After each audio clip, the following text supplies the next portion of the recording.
આકાશવાણી અમદાવાદ વડોદરા પ્રાદેશિક સમાચાર પ્રવેશ અડિયેચા વાંચે છે.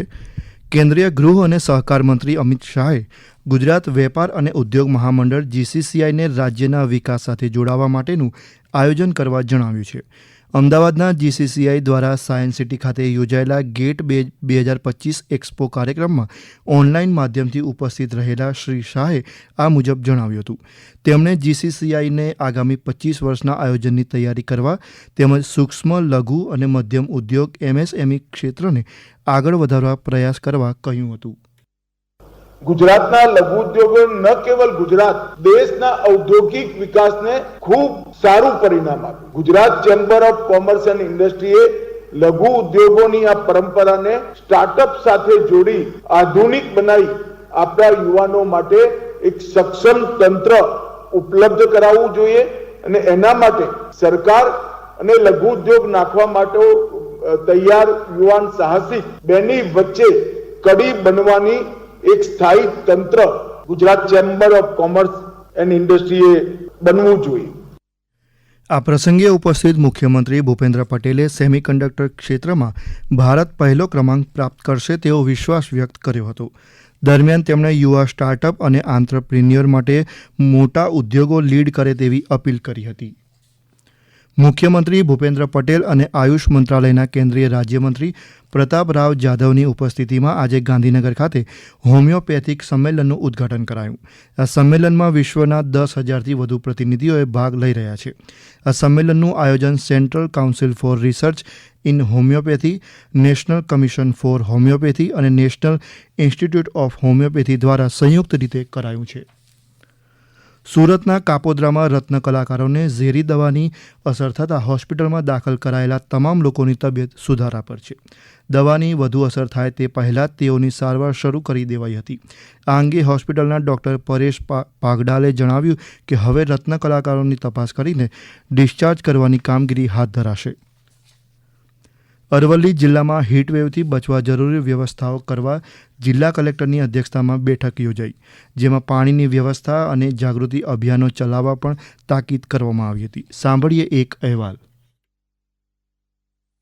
ઉનાળાની ઋતુ દરમિયાન હીટ વેવથી બચવા માટે જરૂરી વ્યવસ્થાઓ અને આગોતરું આયોજન જિલ્લા વહીવટીતંત્ર દ્વારા કરવામાં આવ્યું છે.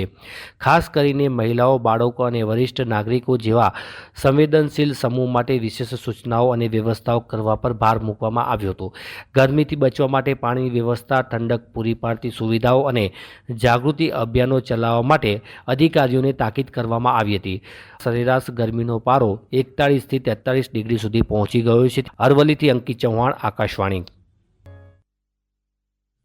અમરેલી જિલ્લામાં હીટવેવના કારણે તાપમાનનો પારો 44 ડિગ્રી સેલ્સિયસને પાર પહોંચ્યો હતો, જેના કારણે બપોરના સમયે બજારોમાં કરફ્યુ જેવી સ્થિતિ જોવા મળી હતી. દરમિયાન રાત્રે પણ લોકોએ ઉકળાટનો અનુભવ કર્યો હતો. જળ સંપત્તિ અને પાણી પુરવઠા મંત્રી કુંવરજી બાવળિયાએ રાજકોટના જસદણ ખાતે કમળાપુરથી કડુકા અને મદાવા સુધીના લાંબા માર્ગનું ખાતમુહૂર્ત કર્યું. દરમિયાન તેમણે કમળાપુરમાં રેન બસેરાનું પણ લોકાર્પણ કર્યું હતું. આ પ્રસંગે શ્રી બાવળિયાએ જણાવ્યું કે ગામડાના નાગરિકોને સારા માર્ગ અને યોગ્ય સુવિધાઓ મળી રહે તે માટે કિસાન પથ યોજના અંતર્ગત આ માર્ગનું નિર્માણ કરાશે. વધુમાં તેમણે હાલ ઉનાળાની ઋતુમાં બહેનોને પાણીના લીધે મુશ્કેલી ન પડે અને ખેતી સમૃદ્ધ બને તે માટે વરસાદના પાણીનો સંગ્રહ કરી તળાવો ઊંડા કરવાની કામગીરી કરવામાં આવી રહી છે તેમ જણાવ્યું હતું. મહેસાણા જિલ્લાના પવિત્ર યાત્રાધામ બહુચરાજી ખાતે આજથી ચૈત્રી પૂનમના મેળાનો પ્રારંભ થયો છે. 12 એપ્રિલ સુધી યોજાનારા આ મેળામાં લાખોની સંખ્યામાં માઈ ભક્તો દર્શન કરશે. દર્શનાર્થીઓને કોઈ તકલીફ ન પડે તે માટે જિલ્લા વહીવટી તંત્ર દ્વારા વિશેષ વ્યવસ્થા કરવામાં આવી છે.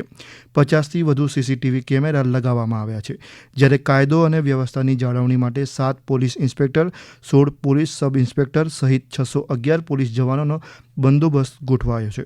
આ ઉપરાંત 3 સ્થળોએ સેવા કેન્દ્રો પણ શરૂ કરાયા છે. આ સમાચાર આપ આકાશવાણીના અમદાવાદ વડોદરા કેન્દ્ર પરથી સાંભળી રહ્યા હતા. આ સમાચાર આપ અમારી YouTube channel AIR news Gujarat પર પણ સાંભળી શકશો. વધુ સમાચાર માટે અમારી વેબસાઇટ news.on.ai.gov.in/gujarati અને અમારા એક્સ હેન્ડલ AIR_news_ABAD ને ફોલો કરશો.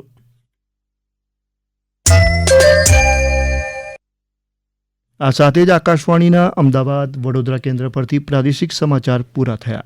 હવે સાંજે 7:10 કલાકે અમારા પ્રાદેશિક સમાચાર સાંભળી શકશો.